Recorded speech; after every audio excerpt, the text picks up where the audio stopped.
სამოქალაქო აქტივისტების ტოტალური კონტროლისა და ტერორის შემდგომ ამჯერად ივანიშვილის გუნდის მთავარი სამიზნე სახელმწიფო უნივერსიტეტის სტუდენტები არიან. ამჯერად საგამოძიებო უწყების თანამშრომლები ილიას სახელმწიფო უნივერსიტეტის სტუდენტებს ერთმანეთის მიყოლებით იბარებენ საქალაქო სასამართლოში, როგორც თავად სტუდენტები ჩვენთან საუბარში ამბობენ, საგამოძიებო უწყებიდან მათ რამდენიმე დღის წინ დაურეკეს და უთხრეს, რომ მათ წინააღმდეგ გამოძიება იყო დაწყებული. ერთადერთი მიზეზი, რის გამოც ახლა სტუდენტ გოგონებს საქალაქო სასამართლოში იბარებენ, არის ის, რომ მათ ტროტუარი გადაკეტეს, მოქალაქეებს შეუთქმნეს გადაადგილების საფრთხე, თუმცა აქტივისტები და სტუდენტები ჩვენთან საუბარში ამბობენ, რომ ერთ მოქალაქესაც ვერ მოიყვანენ საქალაქო სასამართლოში, რომელიც დაადასტურებს იმას, რომ ტროტუარზე დგომის გამო მათ გადაადგილებას ხელი შეუშავა. ჯერჯერობით მათ არ იციან, რა თქმა უნდა, რა გადაწყვეტილებას მიიღებს საქალაქო სასამართლოს მოსამართლე, თუმცა თანხმდებიან იმაზე, რომ ახლა მთავარი მიზანი არის სტუდენტების დაშინება, რადგან ის ახალი რეპრესიული კანონები, რომელიც მიიღო ქართული ოცნების პარლამენტმა, არ მუშაობს და სწორედ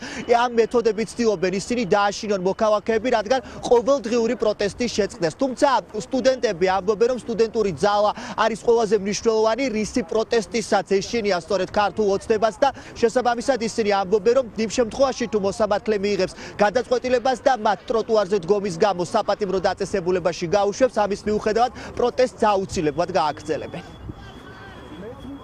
მე არ მგონია, რომ პირადად ვინმეს ხელი შევუშალე და დარწმუნებული ვარ, რომ ერთ მოქალაქესაც ვერ მოიყვანენ სასამართლო პროცესზე, რომელიც ამის საწინააღმდეგო რაიმეს დაამტკიცებს და ზუსტად ამაში გამოიხატება ის აბსურდიზმი, რომელსაც ჩვენ ვხედავთ. ალბათ ყოველთვის ყველაზე უარესს უნდა ველოდოთ ამ რეჟიმისგან, იმიტომ რომ გასაკვირი არაფერი არ არის. ითვალისწინებს 1-დან 14 დღემდე დაკავებას და პატიმრობას, თუმცა ეს ალბათ ყველაზე მინიმალურია იმასთან შედარებით, რასაც ჩვენი თანამებრძოლები უკვე წელიწადზე მეტია უძლებენ. აშკარად სტუდენტებზეც ძალიან მოხშირებულია, ვინაიდან გასაგებიც არის ახალმდელი წინააღმდეგობა განსაკუთრებით სტუდენტებისგან, არა მარტო ხელისუფლების ამ ახალი რეფორმის დაანონსებული რეფორმის მიხედვითაც, თუმცა კი ეს უბრალოდ ერთ-ერთი გამოხატულებაა იმის, რომ არ აქვს ამ ხელისუფლებისთვის მნიშვნელობას, რამდენი ადამიანი გამოხატავს პროტესტს, იქნება ეს 100,000-ობით თუ ერთი ადამიანიც კი მათთვის არის პრობლემა. 18 დეკემბერზე დამირეკეს, ამ დღეს დავარღვია თურმე კანონი, ვინაიდან და რადგანაც ვიდეო მასალები არ ჩამბარებია და არც სხვა რაიმე მასალა, ვერ გეტყვით მაგაზე ზუსტ ინფორმაციას, იმიტომ რომ არ ვიცი რამდენ წამიანი ვიდეო ექნება მოტანილი ან წუთიანი შესასოს.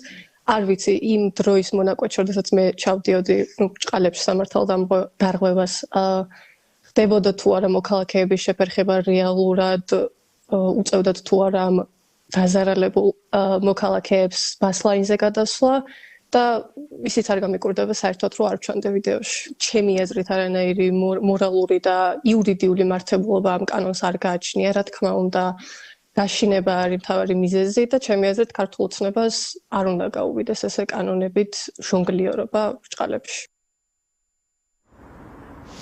სახელმწიფო უნივერსიტეტის სტუდენტებს სწორედ 10 თებერვალს მოუწევს მოსამართლესთან მისვლა, რადგიცებულებები ექნება საგამოძიებო უწყება, სწორედ პროცესის მიმდინარეობისას გახდება ცნობილი, თუმცა წინა პრაქტიკებს თუ გავიცვალისწინებთ, ძირითად შემთხვევაში სამართალდამცველები ვერ ამბობენ თუ უშლიდნენ თუ არა ტროტუარზე დგომის გამო მოქალაქეებს გადაადგილებაში ხელი, ის ადამიანები, რომელთაც წინააღმდეგაც მათ გამოძიება აქვთ დაწყებული, სწორედ 10 თებერვალს გაირკვევა, გაუშვებს თუ არა მოსამართლე ორ სტუდენტ გოგოს საპატიმრო დაწესებულებაში ტროტუარზე დგომის გამო.